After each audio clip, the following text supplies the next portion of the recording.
السلام علیکم ناظرین آج ہم بات کریں گے کہ نبی پاک صلی اللہ علیہ وسلم کے بعد کتنے لوگوں نے نبوت کا جھوٹا دعویٰ کیا ہے۔ پیارے ناظرین، آپ سے گزارش ہے کہ ویڈیو کو پورا دیکھیں تاکہ آپ کو سمجھ میں آئے کہ نبی پاک صلی اللہ علیہ وسلم کے بعد کتنے لوگوں نے نبوت کا جھوٹا دعویٰ کیا اور اس کا کیا حشر ہوا۔ پیارے ناظرین، ویڈیو شروع کرنے سے پہلے ہمیں یہ بات جان لینی ہوگی کہ نبی پاک صلی اللہ علیہ وسلم تمام نبیوں کے سردار ہیں، تمام نبیوں کے بعد میں آئے، اور اللہ تبارک و تعالیٰ نے آپ کو نبی آخر الزماں بتایا ہے، اور قرآن شریف کے اندر آپ کو خاتم النبیین کہا گیا ہے، یعنی آپ آخری پیغمبر ہیں۔ آپ صلی اللہ علیہ وسلم کے بعد کوئی دوسرا نیا نبی نہیں ہوگا۔ آپ صلی اللہ علیہ وسلم کے بعد جو کوئی بھی نبوت کا دعویٰ کرے گا وہ جھوٹا ہوگا۔ اللہ تبارک و تعالیٰ نے آپ صلی اللہ علیہ وسلم پر نبوت کا دروازہ بند کر دیا۔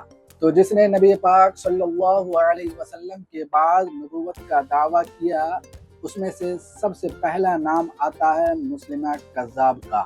اس کا پورا نام مسلمہ بن حبیب ہے۔ نبوت کا دعویٰ کرنے کی وجہ سے اس کا لقب پڑا کذاب، یعنی جھوٹا۔ اس کا تعلق یمامہ سے تھا، جو کہ موجودہ سعودی عربیہ کا ایک خطہ تھا۔ مسلمہ نے نبی پاک صلی اللہ علیہ وسلم کے آخری زمانے میں نبوت کا دعویٰ کیا۔ اس نے قرآن شریف کے طرز پر کئی آیتیں گڑھ لی تھی اور اپنے لیے ایک شریعت بھی بنائی تھی۔ اس نے مسلمہ کے بہت سے پیروکار بھی ہو گئے تھے، خاص طور پر بنی حنیفہ کے لوگ۔ اور جب نبی پاک صلی اللہ علیہ وسلم کو اس کی خبر ملی تو نبی پاک صلی اللہ علیہ وسلم نے اس کے طرف ایک لیٹر بھیجا اور اس کو جھوٹا قرار دیا۔ اور نبی پاک صلی اللہ علیہ وسلم کے وفات کے بعد جب اول خلیفہ حضرت ابو بکر صدیق رضی اللہ تعالی عنہ بنے تو آپ رضی اللہ تعالی عنہ نے ایک فوج یمامہ کی طرف بھیجا، جس فوج کے کمانڈر تھے حضرت خالد بن ولید رضی اللہ تعالی عنہ۔ اس جنگ کو جنگ یمامہ بھی کہتے ہیں۔ حضرت خالد بن ولید رضی اللہ تعالی عنہ کی رہنمائی میں یہ جنگ ہوئی، اور اسی جنگ میں مسلمہ کذاب بھی شامل تھا۔ مسلمہ کذاب کا مقابلہ حضرت واحش رضی اللہ تعالی عنہ کے ساتھ ہوا، اور حضرت واحش بن حرب رضی اللہ تعالی عنہ کے ہاتھوں مسلمہ کذاب مارا گیا۔ پیارے ناظرین، اس کے بعد نام آتا ہے اسود عنسی کا۔ اسود عنسی ایک ایسا شخص تھا جس نے نبی پاک صلی اللہ علیہ وسلم کے آخری دنوں میں، یا کہہ لیں کہ آخری سال میں، نبی ہونے کا جھوٹا دعویٰ کیا۔ اس کا اصل نام عبلہ تھا، کالے رنگ کی وجہ سے اسے اسود کہا گیا، یعنی کہ کالا۔ اس نے یہ دعویٰ کیا تھا کہ وہ اللہ کا نبی ہے، اور اپنے آپ کو یمن کا رحمان کہتا تھا۔ وہ اتنا کالا تھا کہ اپنا چہرہ نقاب سے چھپائے رہتا تھا، کالے ہونے کی وجہ سے۔ اور اس کی ایک اور خاصیت تھی کہ وہ جادوگر بھی تھا، کرتب دکھاتا تھا اور لوگوں کو اپنے طرف مائل کرتا تھا۔ اس نے بہت سارے لوگوں کو اپنا کرتب دکھا کر اپنے طرف مائل کر کے ایک فوج اکٹھا کر لی تھی۔ وہ یمن کا رہنے والا ایک بہت ہی کالا شخص تھا اور قبیلہ عنسی سے تعلق رکھتا تھا۔ اس نے یمن کے دارالحکومت پر حملہ کر دیا اور وہاں کے گورنر جو صحابی رسول تھے ان کو شہید کر دیا، اور ان کی اہلیہ سے زبردستی شادی کر لی۔ اور جب آپ صلی اللہ علیہ وسلم کو اس کے فتنے کی خبر ملی تو آپ صلی اللہ علیہ وسلم حجۃ الوداع سے مدینہ تشریف لے آئے تھے۔ تب جا کر نبی پاک صلی اللہ علیہ وسلم نے وہاں کے لوگوں کو حکم دیا کہ وہ کسی بھی طرح سے اس فتنے کو ختم کرے۔ نبی پاک صلی اللہ علیہ وسلم کا حکم ملتے ہی وہاں کے تمام مسلمان اکٹھا ہوئے، جن میں فیروز دہلوی رضی اللہ تعالی عنہ سب سے آگے تھے۔ فیروز دہلوی رضی اللہ تعالی عنہ نے ایک خفیہ طریقے سے ایک منصوبہ بنایا اور کسی طرح سے اس کے محل میں گھس کر ان سے جنگ کر کے اسے قتل کر دیا۔ پیارے ناظرین، مسلمہ کذاب اور اسود عنسی نے ایک ہی وقت میں الگ الگ علاقوں میں نبی ہونے کا جھوٹا دعویٰ کیا تھا۔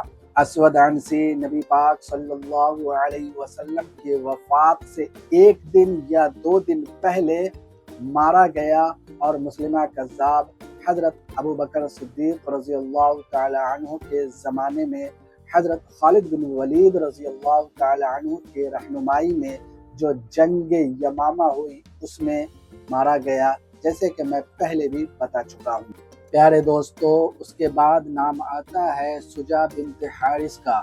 سجا بنت حارث عراق کے رہنے والی ایک خاتون تھی اور کاہنہ تھی۔ نبی پاک صلی اللہ علیہ وسلم کے آخری دور میں نبوت کا دعویٰ کیا۔ سجا بنت حارث کو لوگ کاہنہ ہونے کی وجہ سے نبی ماننے لگے، کیونکہ وہ غیب کی خبر شیطان کے ذریعے سے لوگوں کو بتایا کرتی تھی۔ پیارے دوستو، سجا بنت حارث نے ایک بہت بڑی فوج اکٹھا کر لی تھی اور چھوٹے چھوٹے قبیلوں پر حملہ کر کے اس پر قبضہ کر لیا کرتی تھی۔ ان کا دبدبا اتنا بڑھتا گیا کہ لوگ ان کا نام سن کر، ان کے فوج کے نام کو سن کر چھوٹے چھوٹے قبیلے والے لوگ تھرا جاتے تھے۔ سجا بنت حارث کا دبدبا جب زیادہ بڑھ گیا تو اس نے اپنی فوج کو لے کر یمامہ کی طرف روانہ ہوئی۔ یمامہ میں پہلے سے ہی ایک جھوٹا نبی موجود تھا، مسلمہ کذاب۔ مسلمہ کذاب کو جب یہ معلوم ہوا کہ سجا بنت حارث میرے طرف فوج لے کر آ رہی ہے حملہ کے لیے، تو اس نے بہت ہی چالاکی سے اس کے طرف ایک خط بھیجا اور اپنے نکاح کا پیغام دیا، اور اس میں یہ لکھا کہ اگر ہم دونوں ایک ہو جائیں تو مسلمانوں کی فوج سے لڑ سکتے ہیں اور مسلمانوں کی فوج کو شکست دے سکتے ہیں۔ سجا بنت حارث نے مسلمہ کذاب کی بات کو مان لی اور شادی کر لی، اور جب حضرت خالد بن ولید رضی اللہ تعالی عنہ کی رہنمائی میں یمامہ سے جنگ ہوئی اور مسلمہ کذاب مارا گیا، تو سجا بنت حارث وہاں سے پھر عراق واپس لوٹ گئیں۔ پھر کچھ عرصے کے بعد سجا بنت حارث نے اسلام قبول کر لیا اور بصرہ میں رہنے لگی، اور وہیں ان کی وفات ہوئی۔ پیارے دوستو، اس کے بعد نام آتا ہے طلحہ بنت خویلد اسدی کا۔ انہوں نے پہلے اسلام کو قبول کیا، پھر بیچ میں مرتد ہو گئے، پھر دوبارہ اسلام قبول کیا۔ پیارے دوستو، طلحہ بنت خویلد اسدی نے نبی پاک صلی اللہ علیہ وسلم کے آخری دور میں یا آپ صلی اللہ علیہ وسلم کے وفات کے بعد نبوت کا دعویٰ کیا، اور ان کے اپنے قبیلے والے یعنی بنی اسد کے لوگ اور بنی عطفان کے لوگ اور دیگر قبائل کے لوگوں نے ان کو نبی مانا، اور یہی وہ پہلے شخص تھے جنہوں نے مدینہ کے دارالحکومت کو زکوٰۃ دینے سے انکار کر دیا تھا۔ طلحہ بن خویلد اسدی نے ایک چھوٹی سی فوج کو بھی اکٹھا کر لی تھی۔ پھر حضرت ابوبکر صدیق رضی اللہ تعالی عنہ کے زمانے میں حضرت خالد بن ولید رضی اللہ تعالی عنہ کی رہنمائی میں ان کے طرف ایک فوج بھیجی گئی، بنی نجد کے طرف ان کی فوج کو شکست ملی، اور طلحہ بن خویلد اسدی وہاں سے بھاگ گئے، اور حضرت عکاشہ بن محصن رضی اللہ تعالی عنہ انہی کے ہاتھوں شہید ہوئے تھے۔ اور حضرت عمر رضی اللہ تعالی عنہ کے دور خلافت میں طلحہ بنت خویلد اسدی نے پھر سے اسلام قبول کیا، اور بہت سارے جنگوں میں انہوں نے بہت ہی بہادری سے جنگ لڑی اور شہید کا مرتبہ حاصل کیا۔ پیارے دوستو، اس کے بعد نام آتا ہے مختار سقفی کا۔ یہ وہی مختار سقفی ہیں جنہوں نے حضرت امام حسین رضی اللہ تعالی عنہ کے بعد ان کے قاتلوں سے بدلہ لینے کے لیے جانے جاتے ہیں۔ مختار سقفی کے بارے میں یہ بات مشہور ہو گئی کہ انہوں نے بھی نبوت کا جھوٹا دعویٰ کیا، یا پھر یوں کہا کہ مجھے اللہ تبارک و تعالیٰ کی طرف سے الہام ہوتا ہے، اور ان کے ماننے والے کچھ لوگ ان کو نبی ماننے لگے۔ لیکن کسی بھی صحیح روایت سے یہ ثابت نہیں ہوتا کہ مختار سقفی نے نبی پاک صلی اللہ علیہ وسلم کے بعد یا حضرت امام حسین رضی اللہ تعالی عنہ کی وفات کے بعد انہوں نے اپنے زبان سے یہ کہا ہو کہ میں نبی ہوں۔ کسی نے یہ بات ان کے طرف منسوب کر دی کہ مختار سقفی نے بھی نبی پاک صلی اللہ علیہ وسلم کے بعد نبوت کا جھوٹا دعویٰ کیا، لیکن کسی بھی صحیح روایت سے یہ ثابت نہیں ہوتا۔ پیارے ناظرین، اس کے بعد نام آتا ہے مرزا غلام احمد قادیانی کا۔ مرزا غلام احمد قادیانی ابھی سے 200 سال پہلے نبوت کا دعویٰ کیا۔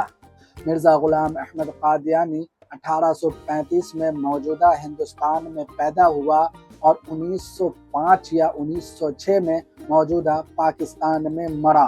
مرزا غلام احمد قادیانی نے سب سے پہلے خود کو مجتہد کہا، یعنی دین کا اصلاح کرنے والا۔ پھر اپنے آپ کو کہا کہ میں مہدی ہوں، یعنی حضرت مہدی علیہ الصلوۃ والسلام، کیونکہ ان کا نام بھی احمد ہوگا۔ پھر اپنے آپ کو حضرت عیسیٰ علیہ الصلوۃ والسلام ہونے کا دعویٰ کر دیا۔ پھر نبی پاک صلی اللہ علیہ وسلم کے بعد ہونے والے نبی کا دعویٰ کر دیا اور کہا کہ حضرت محمد مصطفیٰ صلی اللہ علیہ وسلم کی طرح میں بھی اللہ تبارک و تعالیٰ کا بھیجا ہوا ایک سچا پیغمبر ہوں۔ ابھی ان کے ماننے والے لوگ ہندوستان، پاکستان، بنگلہ دیش میں اور دیگر ملکوں میں بہت زیادہ تعداد میں پائے جاتے ہیں۔ اس کے ماننے والے کو احمدیہ مسلم یا قادیانی مسلم کہا جاتا ہے۔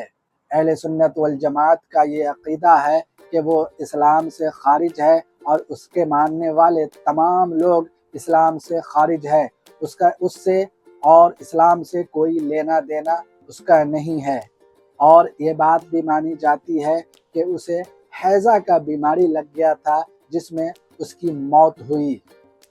پیارے دوستو، یہ وہ لوگ تھے جنہوں نے نبی پاک صلی اللہ علیہ وسلم کے بعد نبوت کا جھوٹا دعویٰ کیا، جس میں سے 2 لوگ توبہ کر کے پھر سے اسلام قبول کر لیا، جن میں سے سجا بنت حارث اور طلحہ بنت خویلد نے پھر سے اسلام قبول کر کے ایک بہترین مسلمان والی زندگی گزاری۔ اور مختار سقفی کے بارے میں تو میں نے بتا ہی دیا کہ انہوں نے نبوت کا دعویٰ نہیں کیا تھا۔ مسلمہ کذاب اور مرزا غلام احمد قادیانی نے نہ توبہ کیا بلکہ ایک بہت بڑا فتنہ کو ایجاد کر دیا۔ امید کرتے ہیں کہ آپ کو یہ ویڈیو پسند آئی ہوگی۔ پھر حاضر رہیں گے ایک نئی ویڈیو کے ساتھ۔ تب تک آپ اپنے گھر والوں کا اور اپنے ہمسایوں کا خیال رکھیں۔ اللہ حافظ۔